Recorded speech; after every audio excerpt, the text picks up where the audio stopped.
Kinundina ng Senado ang umano'y panghihimasok, pambabastos at pananakot ng kinatawan ng China sa mga Pilipino. Ayon kay Senator Risa Hontiveros, walang sino mang dayuhan ang may karapatan na patahimikin ang mga Pilipino sa sarili niyang bansa kahit pa ang ambassador. Sinigunduhan din yan ni Senator Kiko Pangilinan at Senator Erwin Tulfo.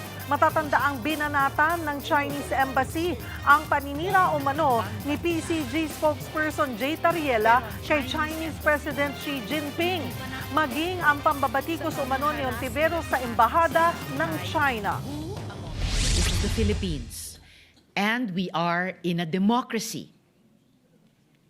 Ang freedom of speech ay hindi lisensya para sa representante ng isang dayuhang bansa na manghimasok, manakot at mambastos sa mga Pilipino dito in the name of free speech.